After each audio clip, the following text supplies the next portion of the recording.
Welcome to today's Explainer. We are diving right into a pretty jarring truth today, one that honestly affects every single one of us. We're talking about the hidden saboteur that's holding you back from your ultimate potential. Over the next few minutes, we're going to unpack the psychology of why we fail, why we get so stuck in ruts, and most importantly, how to actually break free. So get ready, because we're exploring mastering the mind, the war within. Think about it for a second. How many times have you decided to do something truly great? Maybe it was starting a business, getting in shape, or finally learning that new skill, only to totally lose your spark just a few days later. How many times have you promised yourself that you were finally going to change your life, but right on the verge of taking that big leap, you fell right back into your old comfortable habits? Well, the source material we're analyzing today presents a really tough reality check. Your biggest enemy isn't another person, it isn't your circumstances, and it definitely isn't your lack of time. Your biggest enemy is the one that wakes up with you, goes to sleep with you, and has a say in literally every decision you make. Which brings us to Chapter 1, The Enemy Within. The realization that the mind is very often the obstacle, not the external world. Okay, let's dive into this. The biological root of the whole problem is simply this. Your brain's primary job is absolutely not to make you great or rich or insanely successful. Its one and only job is to keep you alive. It is hardwired for survival. Because of this, whenever you try to take a big step out of your comfort zone, like taking a big risk or chasing a wild new dream, your brain basically slams on the panic button. It manufactures fear and doubt because it literally views anything new and unknown as a threat to your survival. It whispers things like, "Whoa, don't do it. What if you fail? What are people going to say? Now's just not the right time." And slowly, without even realizing it, we start mistaking this primitive protective mechanism for our own logical thinking. There is this absolutely incredible anecdote in our source material about a journalist who stumbled upon an old, dusty file simply labeled incomplete. He opened it up, probably expecting some old crime report, right? But instead, he found a collection of private diaries from all sorts of different people. One person never started their dream business out of fear. Another never confessed their love because they were terrified of rejection. Another abandoned their artwork because they were paralyzed by what critics might think. All totally different people from different walks of life, but their reason for failing was exactly the same. They had all surrendered to their mind's imagined fears. They lost the battle to the fears they invented in their own heads, not to the actual reality in front of them. That leads us right into Chapter 2, How Your Mind Deceives You. Have you ever heard of the spotlight effect? Our text shares this story of a really hardworking, brilliant college student who never, not once, raised his hand in class. He was entirely paralyzed by this overwhelming fear that if he made a single mistake, everyone would judge him and laugh at him forever. But when he finally worked up the nerve to ask a friend about it, his friend just kind of laughed and pointed out harsh but honestly liberating truth.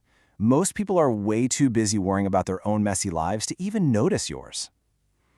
The mind plays this trick on us. It makes us think there's this massive blinding spotlight on us, when in reality, everyone else is just totally absorbed in their own world. So we have to learn how to separate imagined fear from real danger. Look, a real danger is a physical threat, like a lion chasing you down the street. But an imagined fear, like the fear of public speaking, or a business going under, or getting rejected, that's just an illusion created by your mind. The real tragedy here is that the primitive part of your brain cannot tell the difference. So it triggers the exact same physical, heart-pounding anxiety for a potential social rejection as it does for a literal life-or-death physical threat. And this brilliantly illustrates what we call confirmation bias. If you fail once, twice, or maybe 3 times, your brain jumps to the conclusion, "See, I am not capable." And from that exact moment on, it goes on a hunt. It will actively search for evidence to prove that negative belief true. It's going to remind you of every single time you stumbled, every time you were unlucky, every time you embarrassed yourself. And meanwhile, it actively deletes or just totally ignores all your past successes. We end up trapping ourselves in a completely false identity just by letting our brain cherry-pick memories that confirm our deepest, darkest insecurities. Moving on to Chapter 3, Habits Destroying Your Future. According to the source material, there are 3 silent killers of human potential that we need to watch out for: instant gratification, constant comparison, and procrastination. Now, these don't ruin your life overnight in one giant, dramatic explosion. Instead, they cause this tiny 1% daily decline. And a 1% decline every single day is, well, it's practically invisible in the moment. It just feels like harmless comfort, or a little entertainment, or just taking a quick break. But you compound that over a year or two, It leaves you in a place that is incredibly difficult to dig yourself out of. Let's look at the instant gratification trap. Imagine a student. He buys all the right books, makes a color-coded schedule, and is totally ready to study for this massive exam. But right before he starts, he thinks, let me just check my phone for, 5 minutes. We all know exactly how that ends, right? 3 hours later, he's deep into some video rabbit hole and shrugging it off, blaming it on just not being in the right mood. What he actually did was let his phone train his brain to expect immediate, zero-effort rewards.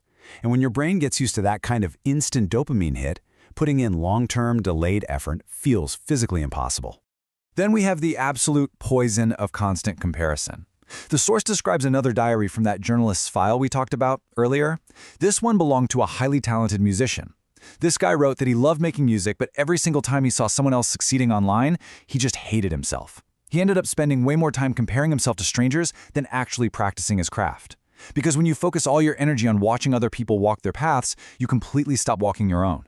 Constant comparison is just a toxic habit that destroys your self-worth and halts your actual progress dead in its tracks. And the third killer? Procrastination. But our source material reframes this in a really beautiful way. It argues that procrastination is usually just fear in disguise. It's actually not laziness at all. People delay starting things because they are terrified of failing or being rejected or just doing it wrong. Delaying action is simply the brain's clever little defense mechanism. It basically says, hey, if I never actually try, then I can never actually fail.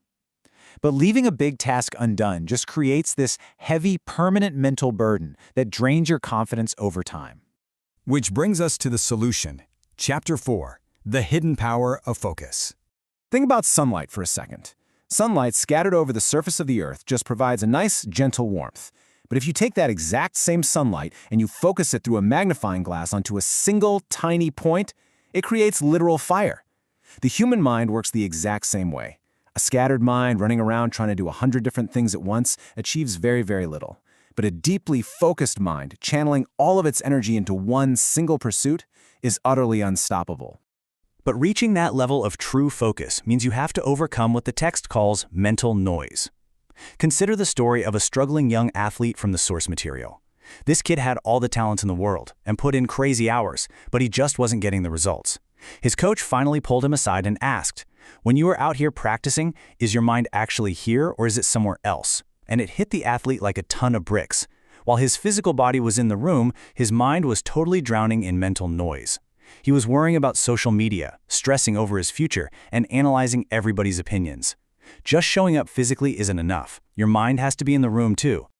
Going back to that journalist's file one more time, there was a fascinating diary from a highly successful research scientist. He noted that people always praised his natural talent, but they never ever saw what he actually had to give up to achieve his goals. They didn't see the parties he skipped, the easy paths he ignored, or the immediate fun pleasures he constantly denied himself. True achievement requires real sacrifice. Every single time you say a big yes to a major goal, you are inherently saying a hidden no to 1,000 other little distractions. And this brings us to a really absolutely crucial difference: motivation versus commitment. You see, motivation is just a feeling. It comes and goes depending on your mood, the weather, or even what you had for breakfast. If you sit around waiting for motivation, you are literally going to spend your entire life waiting. Commitment, on the other hand, is a firm, unwavering decision. It means taking action regardless of how you feel in that moment. The most successful people don't wait for inspiration to strike them like lightning. They commit to the action first, and then the inspiration naturally follows the effort.